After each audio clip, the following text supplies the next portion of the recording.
Muy bien, vayamos al artículo 3 de la Ley de Salud Mental, donde van a haber dos conceptos importantes que tenemos que prestar atención. Primero, apenas comienza la ley, nos va a dar el concepto de salud mental, ¿sí? Al leerlo, que ahora lo vamos a ver, ustedes van a ver, ¿sí?, que no va a hacer hincapié, ¿sí?, en la enfermedad ni en la deficiencia de esa persona, como hablamos en la clase anterior, y les envié un texto donde habla de los diferentes modelos de la discapacidad, ¿sí?, desde la antigüedad a la actualidad. Recuerden que había un modelo rehabilitador, un modelo médico, donde hacía hincapié en la enfermedad, en la deficiencia de esa persona y no en el entorno, ¿sí? Van a ver que al leer este concepto, ustedes van a percibir que acá estamos bajo ya el concepto del modelo social, ¿sí? Porque va a incluir también al entorno de esa persona, ¿sí? No solo a la persona y a su deficiencia, a su deficiencia, perdón, y a su enfermedad y a su discapacidad, sino que también a su entorno. Por eso la ley está dictada bajo un modelo ya social. Bien, ¿qué nos dice este artículo como concepto de salud mental? Primero y principal. Reconoce a la salud mental como un proceso determinado por componentes históricos, socioeconómicos, culturales, biológicos y psicológicos. ¿Sí? Fíjense todo lo que incluye. Es un concepto integrador, porque integra todas las áreas que esa persona va a abarcar, ¿sí? No solo su enfermedad, su deficiencia, sino todos los ámbitos de su vida, ¿sí? Habla de componentes históricos, de socioeconómicos, ¿sí?, de culturales, biológicos y psicológicos, cuya preservación y mejoramiento implica una dinámica de construcción social vinculada a la concreción de los derechos humanos y sociales de toda persona. O sea que acá se ve en claro, ¿sí?, el modelo social, como les decía antes, ¿sí? No estamos hablando de un modelo rehabilitador ni médico, sino de un modelo social. Bien, a continuación nos habla de una presunción. Dice, se debe partir de la presunción de capacidad de todas las personas. ¿Por qué? Porque anteriormente, ¿sí?, la persona con una deficiencia mental, si esta persona, por ejemplo, estaba internada, ya se presumía, ¿sí?, que esta persona eh, era incapaz, ¿sí? A través de las normas anteriores y al derecho, ¿sí?, de nuestra legislación, la presunción era que esa persona era incapaz por el solo hecho ya de tener una sentencia, ¿sí?, de incapacidad y de estar internado por largo plazo. Ahora van a ver el cambio, ¿sí?, que introduce esta ley de salud mental con respecto a esto. Ya desde acá nos está abriendo el panorama y nos está diciendo, la presunción entonces es la capacidad. O sea, que un juez ante una persona con deficiencia mental o problemas de adicciones va a presumir que esa persona es capaz, ¿sí? En principio, esa persona es capaz. Si alguien quiere fundamentar, decir, acusar o denunciar que esa persona es incapaz y quiere pedir la declaración de incapacidad, la prueba va a recaer sobre ese otro, ya sea familiar, cónyuge, conocido o no. Ese otro va a tener que demostrar que yo soy incapaz, ¿sí? Y no yo misma en un proceso. Entonces, ¿por qué? Porque el juez va a presumir mi capacidad. Lo dice la ley de salud mental, ¿sí? En principio, presumo que esta persona es capaz. Si el entorno quiere hacer una declaración de incapacidad, bueno, debe ofrecer las pruebas, ya sea documentales, testimoniales, o sea, con testigos, ¿sí?, informativas sobre mi persona para decir que yo puedo, para iniciar la declaración de incapacidad, ¿sí? ¿Ok? Entonces, el principio hoy en la actualidad es de capacidad. Sería la regla, es que la persona con deficiencia mental o problemas de adicción, en principio es capaz. La excepción es la incapacidad, ¿sí? Al revés que antes. Esto es importante que lo sepan y que lo tengan muy en cuenta, para que el día de mañana ustedes puedan colaborar con sus pacientes, ¿sí? En caso de que lo necesiten, lo importante es que ustedes sepan que en cuanto a un familiar o el cónyuge de esa persona quiera declararlo incapaz, eh, ustedes tienen que estar tranquilos y seguros. ¿Por qué? En un principio, porque la persona, el juez lo va a declarar, en un principio lo va, sí, a declarar capaz, ¿sí? O sea que toda la prueba va a recaer en ese cónyuge que quiere hacer la declaración de incapacidad, ya sea testigo, documental, informativa, ¿sí?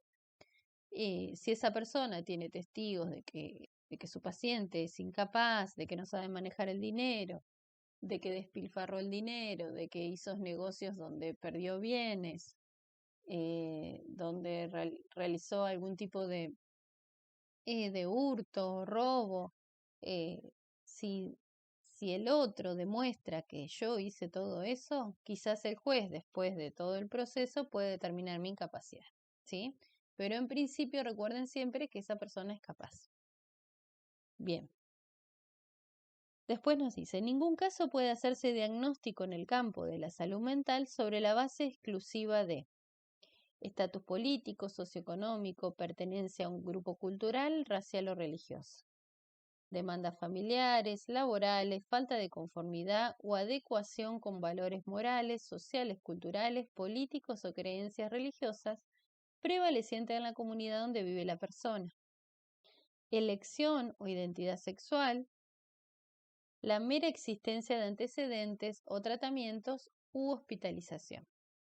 O sea, que en ningún caso en materia de salud mental se va a hacer un diagnóstico de esa persona en un primer momento en base a todo eso que les leí, o sea, en base a lo que demanden los familiares, lo que demande su jefe, ¿sí? Lo que demande su grupo religioso, ¿se entiende?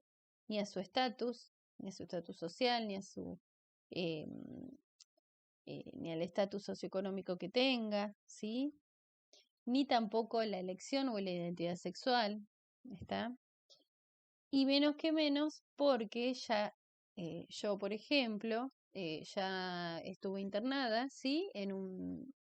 Supónganse, en un hospital psiquiátrico un tiempo, después tengo el alta, vuelvo a convivir, ¿sí? Con mi cónyuge, con mis hijos, vuelvo a, a compartir diferentes espacios, vuelvo a trabajar, vuelvo no sé, a mi grupo supónganse que yo participe en una biblioteca pública, en algún taller de lectura comprensiva, eh, realice algún tipo de deporte, ¿sí? Entonces, si alguien de todo mi entorno eh, quiere demandar mi incapacidad, lo que dice la ley es que no se va a tener en cuenta solo eso, ¿sí? Para realizar mi diagnóstico, ¿está? No se va a tener en cuenta ni mi concubino, ni mi conviviente, ¿sí? Ningún tipo, ni mis hijos, ni mi concubino, porque van a tener que demostrar, ¿sí? Que realmente yo soy incapaz. Bien, ahora les voy a decir, la ley misma les va a ir diciendo cómo llegamos a ese diagnóstico, sería el más justo posible, ¿no? Donde no hay solo una parte que es un solo médico que determine esa incapacidad, sino que hay todo un equipo. Ahora la misma ley se los va a ir diciendo. Después el 4 nos habla de las adicciones deben ser abordadas como parte integrante de las políticas de salud mental.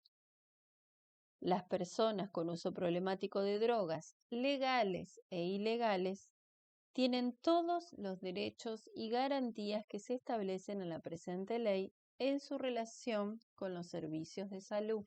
¿Está? Entonces, cuidado acá, ¿Qué pasa? Cuando hablamos de sujetos protegidos, ¿recuerdan que yo les decía?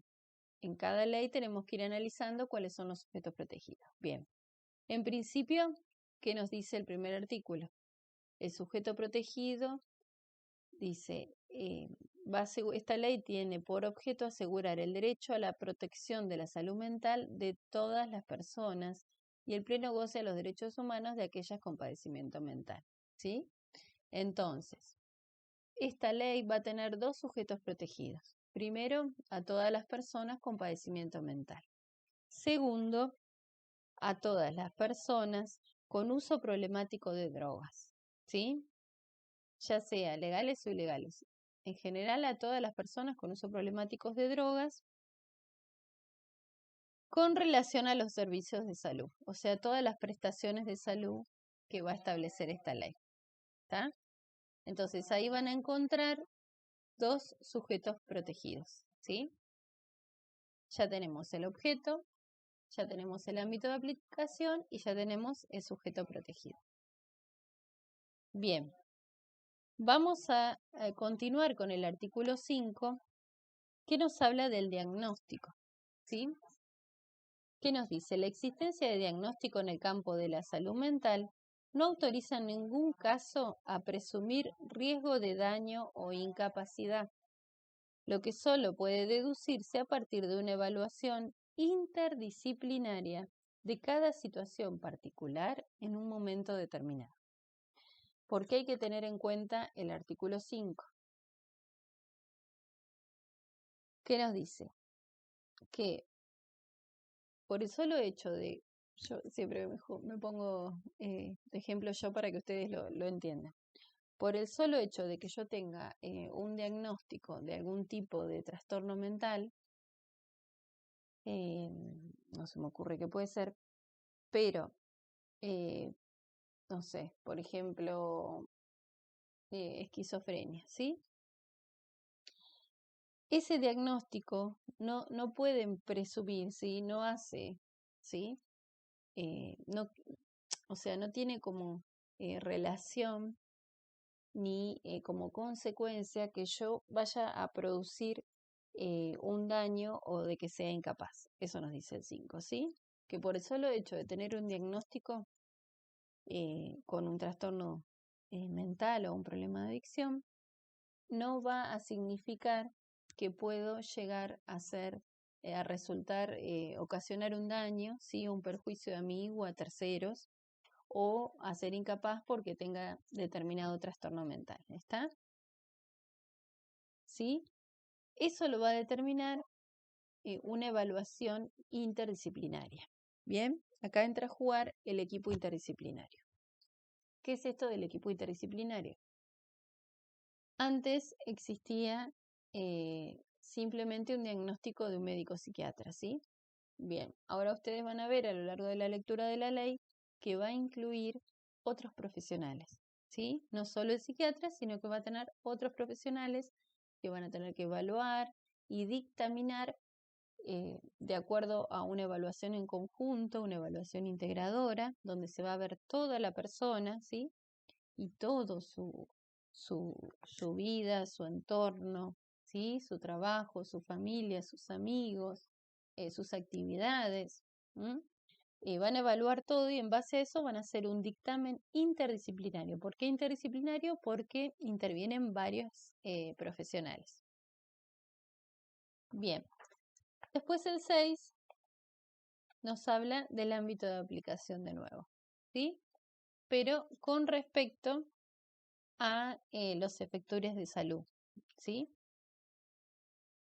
¿Qué nos dice? ¿Por qué hace esta aclaración? Porque muchas veces los efectores de salud, ya sea sanatorios, institutos, obras sociales, van a querer excusarse en no aplicar esta ley, ¿sí? Entonces por eso hace esta aclaración. ¿Y qué dice? Que los servicios y efectores de salud públicos y privados, cualquiera sea la forma jurídica que tengan, deben adecuarse a los principios establecidos en la presente ley. ¿Está? Entonces, ¿qué significa? Que si el sanatorio, clínica, hospital psiquiátrico, como quieran llamarlo, es privado, igualmente, y está dentro de, por ejemplo, de la provincia de Buenos Aires, igualmente va a tener que acatar la ley de salud mental. ¿Está? No solo el hospital público, el psiquiátrico público, por ejemplo, en Luján, eh, en Oppendorf, ¿sí? Que le llaman la colonia de Oppendorf, no solo por el hecho de ser público va a tener que acatar esta ley, sino que también el instituto, que hay otro en Luján, creo, no me acuerdo si se llama San Juan de Dios o algo así, por ejemplo, ¿sí? Si ese instituto que es privado, donde está mantenido por los familiares de las personas que pagan una cuota importante para que estén sus familiares ahí, ¿sí? Internados, en ese caso, que es privado y no depende del Estado, no tiene ningún tipo de subvención, igualmente, dice la ley, va a tener que aplicar los principios de la ley de salud mental. ¿Está? Espero que se entienda. Bien, después el 7 nos va a enumerar los derechos. ¿Qué nos dice? Derecho de las personas con padecimiento mental. El Estado reconoce a las personas con padecimiento mental los siguientes derechos. Bueno, y ahí ustedes van a leerlos, ¿sí? Son derechos simples, entendibles, ¿sí? No es nada complicado. Este artículo lo leen solos porque es sencillo, ¿sí? Y van a enumerar en sus carpetas los derechos que establece la ley. Bien. Continuamos con el artículo 8, hablando de esta interdisciplinariedad. Acá nos va a explicar qué es esto del equipo interdisciplinario. Dice, debe promoverse que la atención en salud mental esté a cargo de un equipo interdisciplinario integrado por profesionales, técnicos y otros trabajadores, capacitados con la debida acreditación de la autoridad competente. Se incluyen las áreas de, ahí está, y ahora van a entender por qué es este equipo interdisciplinario. Psicología, psiquiatría, trabajo social, enfermería, terapia ocupacional y otras disciplinas o campos pertinentes. Bien, entonces, no van a tener solo un médico psiquiatra que les dé un diagnóstico, sino que también van a tener psicólogas, trabajadores sociales, enfermeras, terapista ocupacional, y algún tipo de psicopedagoga en caso de un menor de edad, ¿sí? Si es necesario. ¿Está? Entonces, por eso el modo de abordar sería, ¿sí? Va a ser a través de este equipo interdisciplinario. Bien, y esa es una de las diferencias importantes que trajo esta ley, uno de los cambios importantes, ¿sí? Donde la persona con padecimiento mental ya tiene una protección distinta, ¿sí? Una protección y un ejercicio de sus derechos mucho más autónomo e independiente.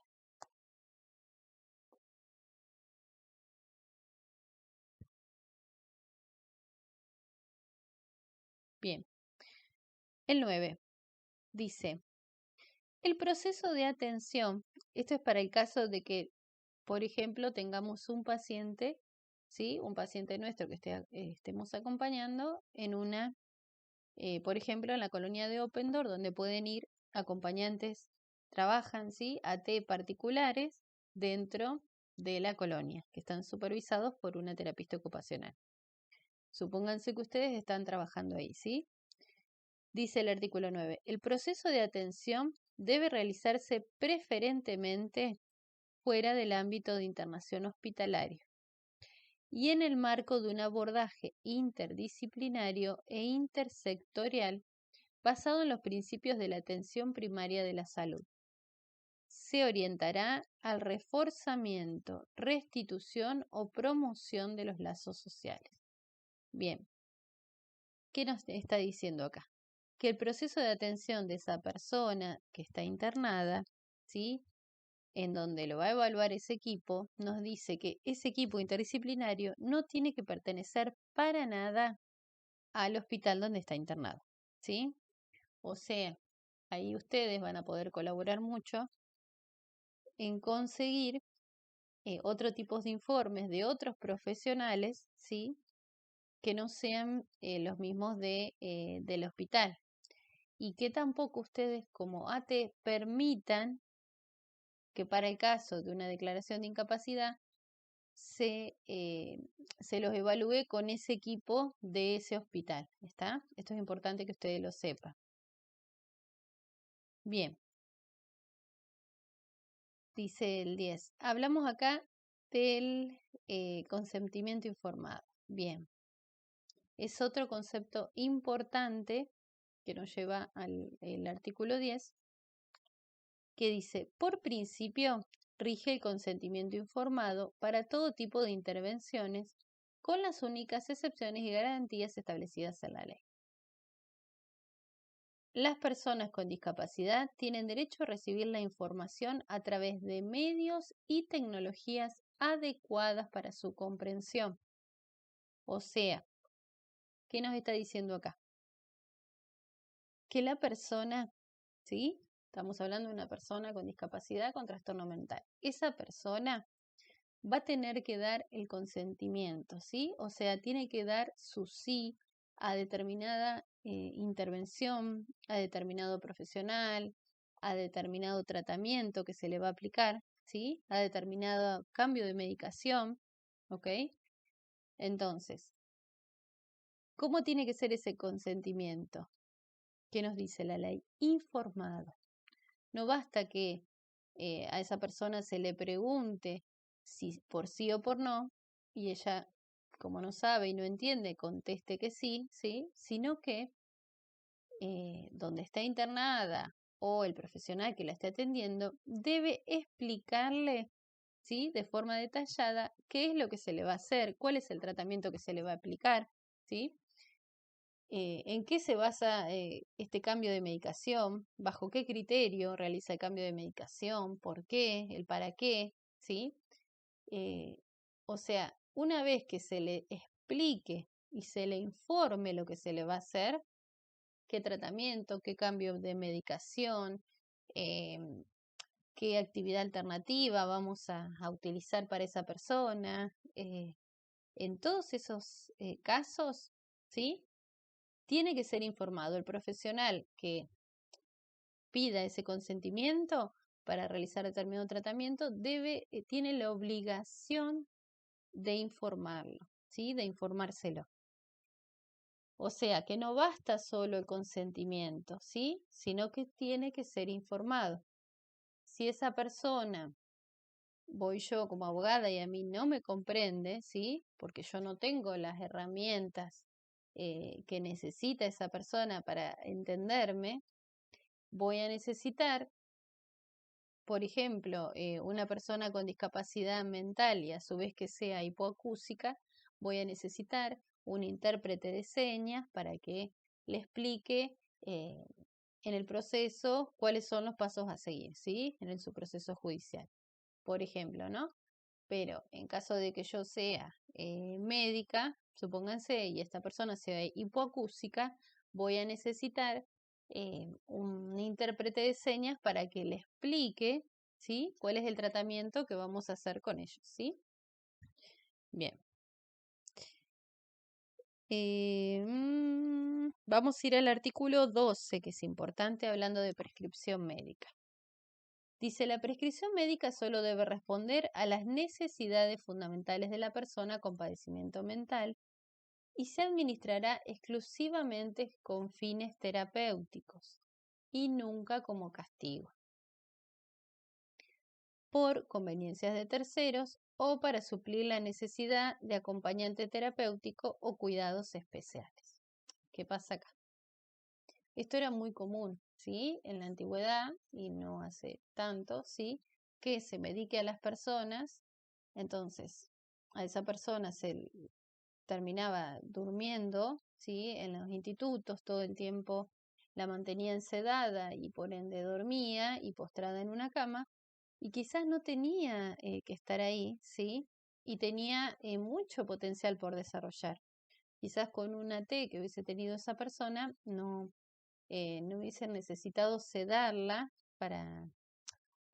sería para que no los moleste, ¿sí? A esa institución. Entonces, cuidado acá, porque la ley de salud mental está diciendo que la prescripción médica solo va a ser con fines terapéuticos, ¿sí? Nunca como sanción, ni por conveniencia de terceros, ¿sí? O sea, del personal de la institución, del director, o para suplir la necesidad de un acompañante terapéutico o cuidados especiales, ¿está? No tiene sentido medicar lo demás para tenerlo postrado, ¿sí? Por ejemplo, es uno de los ejemplos que les doy. Sino que solo tiene que ser con fines terapéuticos, ¿está? Bien. El equipo interdisciplinario nos dice qué requisitos tiene que cumplir este equipo. Obviamente, dice, los profesionales con título de grado, ¿sí? Porque estamos hablando de psicólogos, de psiquiatras, de terapistas ocupacionales, de licenciados en enfermería, todos tienen que traer, para formar parte del equipo, su título universitario, ¿sí? Debiendo valorarse su idoneidad para el cargo, ¿sí? Y su capacidad para integrar los diferentes saberes que atraviesan el campo de la salud mental. Todos los trabajadores integrantes de los equipos asistenciales tienen derecho a la capacitación permanente y a la protección de su salud integral, para lo cual deben desarrollar políticas específicas. Bien, ¿qué nos dice acá? Que el equipo, bueno, más allá de tener su título, ¿sí? También va a tener que contar con idoneidad para el cargo. ¿Está? O sea, no solo es importante que esa persona esté graduada como corresponde, con su carrera finalizada y su título expedido por la universidad, sino que también va a tener que tener idoneidad para ese cargo, o sea, ser idóneo. ¿Qué significa ser idóneo? Conocer, ¿sí? No vamos a tomar a una psicóloga recién recibida, ¿sí? Que no tenga experiencia en este campo de la salud mental, ¿está? Sino que ese equipo lo van a integrar profesionales que sean idóneos, que ya tengan una carrera o una mínima experiencia en temas de salud mental. Bien, ahora vamos a un apartado importante que son las internaciones, ¿sí? En el artículo 14 también nos habla de qué es la internación, de cómo se debe tomar la internación de una persona, ¿sí? Con un trastorno mental o adicción. Acá mismo lo dice, la internación va a ser considerada como un recurso terapéutico de carácter restrictivo y solo puede llevarse a cabo cuando aporte mayores beneficios terapéuticos que el resto de las intervenciones realizables en su entorno familiar, comunitario o social. O sea, que la internación, primero y principal, va a ser considerado como un recurso de carácter terapéutico, ¿sí? Primero tiene que ser terapéutico. Después tiene que ser restrictivo, ¿sí? Y solo puede llevarse a cabo cuando dé mayores beneficios. Terapéutico, restrictivo, o sea que sea por poco tiempo, ¿sí? Con un plazo, y que aporte más beneficios que las otras terapias eh, alternativas que se le realicen a esta persona, ¿sí? Un AT, un cuidador domiciliario, una psicopedagoga, un terapista ocupacional. Si todos esos acompañamientos, si todos esos recursos no alcanzan para que esta persona pueda vivir y convivir con su entorno familiar y luego en sociedad, y ya se produce un daño a sí misma o a terceros, en ese caso sí va a ser necesaria la internación. Pero fíjense que la internación la ley lo está estableciendo como sería una excepción, ¿sí? No sería lo común o lo más acertado ni lo cotidiano, ¿no? Sino que lo plantea como una excepción para cada caso en particular, ¿sí? pero siempre pensando en la persona con trastorno mental, que si realmente necesita la internación, que sea la última opción. ¿Está? ¿Se entendió? Bien. Dice el 15, la internación debe ser lo más breve posible en función de criterios terapéuticos interdisciplinarios. Tanto la evolución del paciente como cada una de las intervenciones del equipo interdisciplinario deben registrarse a diario en la historia clínica. En ningún caso la internación puede ser indicada o prolongada para resolver problemáticas sociales o de vivienda, para lo cual el Estado debe proveer los recursos adecuados a través de organismos públicos competentes. ¿Qué pasa acá? Porque a veces se suele confundir, o antes quizás era más común ver que personas con problemas económicos, ¿sí? O de sociales, o de viviendas, o que no tuvieran un familiar que se haga cargo de ellos, se los termina internando en este tipo de instituciones que sea totalmente contraproducente para ellos, ocupan lugares que no corresponden. Y bueno, por eso la ley acá va a aclarar que que en ningún caso puede ser indicada para este tipo de personas, ¿sí? Y lo más importante es que debe ser lo más breve posible, ¿está? De acuerdo al criterio interdisciplinario, o sea, de todos los profesionales. ¿Por qué? Porque recuerden que esta ley va a promover la autonomía e independencia de las personas. Bien, acá va a dar los requisitos de la internación. Dice, toda disposición de internación dentro de las 48 horas debe cumplir con los siguientes requisitos.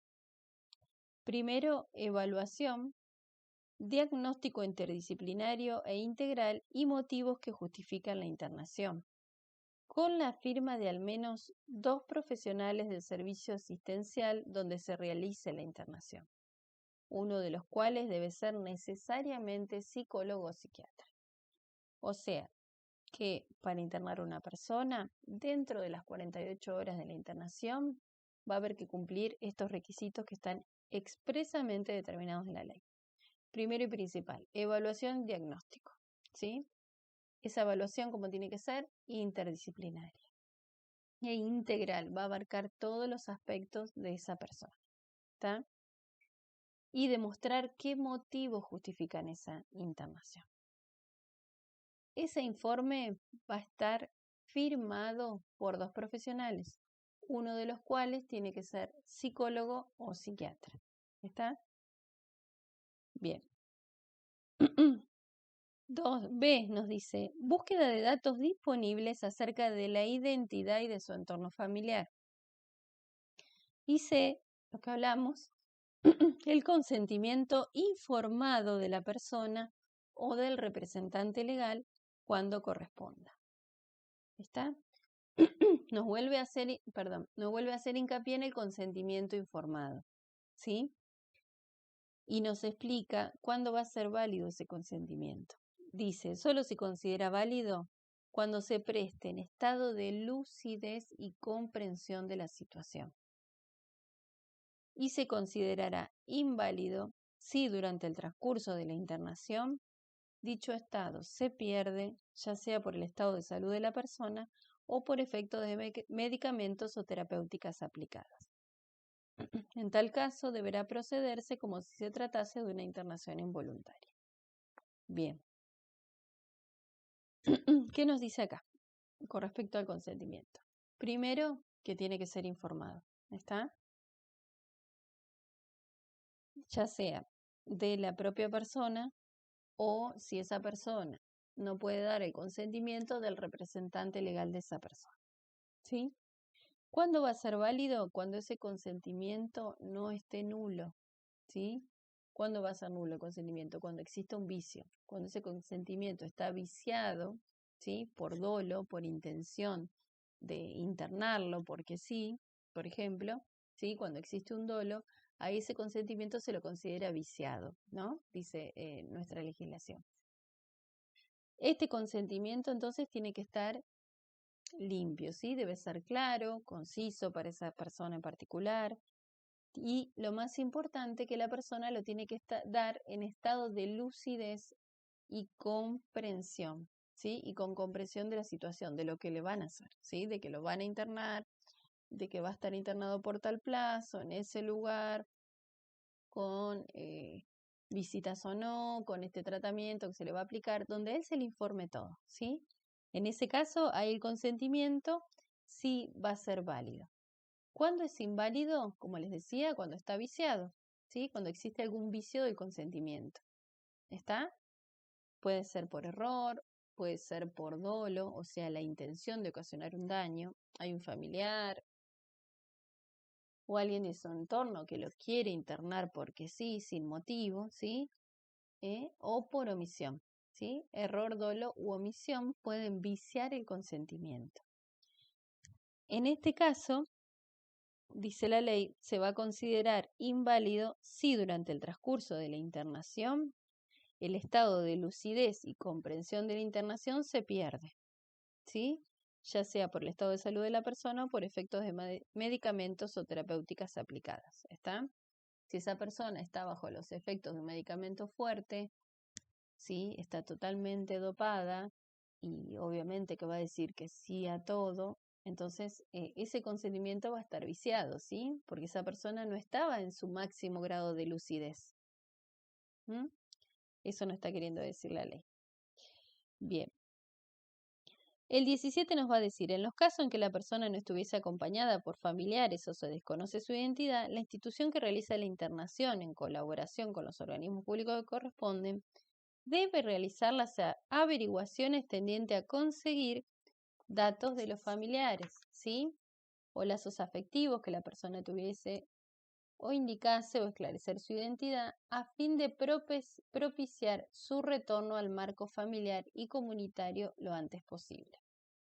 ¿Está? Entonces acá lo que nos dice la ley es que lo que quiere, ¿sí? Es que esa persona, si bien la van a internar, vuelva a su entorno, ¿sí? Ya sea familiar y social, lo antes posible. Entonces, cuando capta a una persona para una internación, va a hacer todas las averiguaciones necesarias de familiares, de su entorno, para que, terminado el plazo de internación, esa persona vuelva a su vida normal. Dice, la persona internada bajo su consentimiento podrá en cualquier momento decidir por sí misma el abandono de la internación. ¿Está? Acá estamos hablando de una internación voluntaria y con su consentimiento, ¿sí? Dice que en cualquier momento va a poder decidir el abandono. En todos los casos en que la internación voluntaria se prolongue por más de 60 días corridos, el equipo de salud a cargo debe comunicarle al órgano de revisión y al juez. ¿Está? Entonces, una internación voluntaria con consentimiento, la persona lo comprendió, lo entendió, fue todo informado, quiso internarse, no tuvo problemas. Pasados los 60 días, ¿sí? Primero puede decidir en cualquier momento irse de la institución. Pasan 60 días y esa persona no manifiesta ningún tipo de voluntad de querer irse, el equipo de salud va a tener que informarle al órgano de revisión y al juez, ¿sí? Entonces, el juez va a evaluar en un plazo no mayor de 5 días de ser notificado si la internación continúa o no. Si la internación continúa teniendo carácter voluntario, ¿sí? O sea, esa persona no manifestó su voluntad por 60 días. Le notifican al juez. Una vez notificado el juez, tiene 5 días para evaluar si la persona continúa internado o no. Si la internación sigue siendo voluntaria, ¿sí? O si la misma debe pasar a considerarse involuntaria, ¿está? Con los requisitos y garantías establecidos en la ley. En caso de que la prolongación de la internación fuese por problemáticas del orden social, el juez debe ordenar al órgano administrativo correspondiente la inclusión en programas sociales y dispositivos específicos. Está bien. Entonces, ¿qué le tiene que dar en claro acá? que si en el caso de internación voluntaria, ¿sí? La persona, pasaron 60 días, no hubo ningún tipo eh, de voluntad, de manifestación de la voluntad de continuar o no, se lo notifica al juez, este tiene 5 días, ¿sí? Para determinar si esa internación continúa siendo voluntaria, o sea, va a tener una entrevista con la persona y su equipo y van a determinar si esa internación sigue siendo voluntaria, o sea, la persona sigue queriendo estar ahí, o si ya pasa a ser involuntario, o sea, si esa persona empeoró lamentablemente y ya no es de su propia voluntad querer estar internado, sino que ya lo necesita, ¿sí? Bien.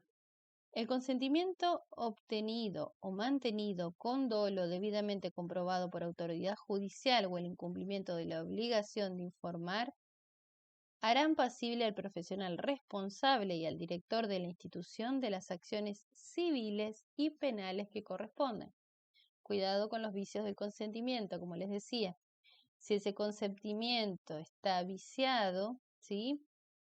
Por dolo debidamente comprobado, nosotros tenemos que comprobar que ese consentimiento fue con dolo. Yo no puedo ir a decir, eh, los doctores de la institución lo obligaron a internar, ¿sí? Sino que necesito pruebas, como les dije, informativas, ¿sí? Pruebas de testigos, para que yo pueda decir que lo obligaron, ¿sí? O que no le informaron debidamente cómo iba a ser el tratamiento o cómo iba a ser la internación. Bien. Después pasamos al artículo 20 que nos habla de la internación involuntaria. La internación involuntaria de una persona debe concebirse como recurso terapéutico excepcional, de nuevo nos dice la ley, en caso de que no sean posibles los abordajes ambulatorios, y solo podrá realizarse cuando el criterio del equipo de salud mediante situación de riesgo cierto e inminente para sí o para terceros. ¿Está? Entonces acá el equipo de salud va a tener que demostrar que existe un riesgo cierto e inminente para sí o para terceros para que se ejecute una internación involuntaria, ¿sí? Para que proceda la internación involuntaria, además de los requisitos de la voluntaria que ya vimos, va a agregar otros. Primero, un dictamen profesional del servicio de asistencia que realice la internación. Se debe determinar la situación de riesgo cierto e inminente que hace referencia al primer párrafo de este artículo con la firma de 2 profesionales de diferentes disciplinas, ¿sí? Que no tengan relación de parentesco, amistad o vínculos económicos con la persona, uno de los cuales deberá ser psicólogo o médico psiquiatra. B. Ausencia de otra alternativa eficaz para su tratamiento. Y C. Informe acerca de las instancias previas implementadas si las hubiera. ¿Está? Entonces, se tienen que dar estos 3 requisitos, además de los anteriores, para la internación involuntaria. No se olviden que también van a corresponder los 3 requisitos anteriores. Bien, la internación involuntaria debidamente fundada se va a notificar obligatoriamente al juez, ¿sí? Por un plazo de 10 horas al juez competente y al órgano de revisión, debiendo agregarse a las 48 horas como máximo todas las constancias previstas en el artículo 20, o sea, el artículo anterior. El juez en un plazo de 3 días tiene que expedirse, ¿sí? Se autoriza o no la internación. Primero, si la autoriza, ¿sí? Autorizarla. Si evalúa que están dadas las causas previstas en la ley. Si ve que cumplió con todos los requisitos, va a autorizar la internación. B. Requerir informes ampliatorios de los profesionales tratantes o indicar peritajes externos siempre que no perjudiquen la evolución del tratamiento, tendiente a evaluar si existen los supuestos necesarios que justifiquen la medida externa de la internación involuntaria. Entonces acá va a requerir informes a profesionales, ¿sí? E indicar peritajes externos si fuese necesario. ¿Está? Y por último, denegar en caso de evaluar que no existen los supuestos necesarios para la medida de internación involuntaria, en cuyo caso debe asegurarse la externación. Si ve que no cumplen con todos estos requisitos, va a denegar la internación. ¿Está? Y después da el ejemplo de un solo caso que el juez puede ordenar por sí mismo la internación involuntaria. Cuando cumplidos todos los requisitos, ¿sí?, el servicio de salud responsable de la cobertura se negara a realizarla. O sea, si se cumplen los requisitos de la voluntaria, los requisitos de la involuntaria, y asimismo la institución se niega a realizar la internación, el juez, mediante un oficio y una orden, los va a obligar a internar a esa persona. ¿Está? Porque ya no hay otra opción, ya ocasiona daños ciertos e inminentes, dice la ley, ¿sí? O sea que ese daño tiene que ser verdadero.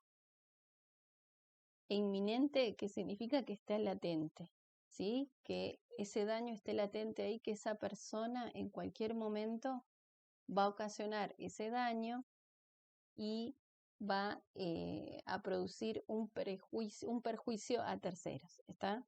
Pero tiene que estar latente, tiene que ser cierto primero y principal e inminente. Está ahí, latente. Esa persona es una bomba de tiempo. En cualquier momento causa un daño a su familia, a sus vecinos, a su entorno, ¿sí? Bien. Hasta acá vimos internación. ¿Está? Todos los requisitos, cuándo es necesario el juez cuándo va a poder internar solo, ¿sí? Sin necesidad del aval de del equipo de salud, sino que en caso de excepcional va a poder internarlo entonces cuando el efector de salud no lo quiere hacer una vez que se cumplieron todos los requisitos. Bien, esta ley es un poco quizás extensa, pero lo importante es que ustedes vean, ¿sí? Más allá de esto que vimos, que es lo más importante, determinen cuál es el objeto, cuál es el sujeto protegido, cuáles son los derechos que establece, ¿sí? Y sobre todo estos principios, ¿no? Y estos conceptos que les fui explicando, como el principio de la capacidad de la persona internada, como el consentimiento informado, como debe ser, ¿sí? En cuanto a los vicios. Así que bueno, los invito a releerla, ¿sí? A volver a darle una leída más tranquila y minuciosa, ¿sí? Lo que sigue de la ley no es nada complicado, ¿sí? Es sencillo, son todos plazos que tienen que cumplir. Y después vamos a ver, al final van a ver que están las disposiciones que reforman el Código Civil y Comercial de la Nación, que eso lo vamos a ver en el próximo video, ¿sí? Muy bien.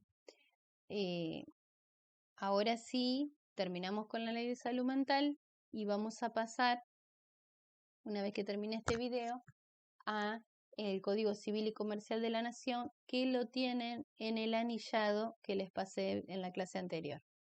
Yo ahora les busco en qué página, así van buscando la página para el próximo video.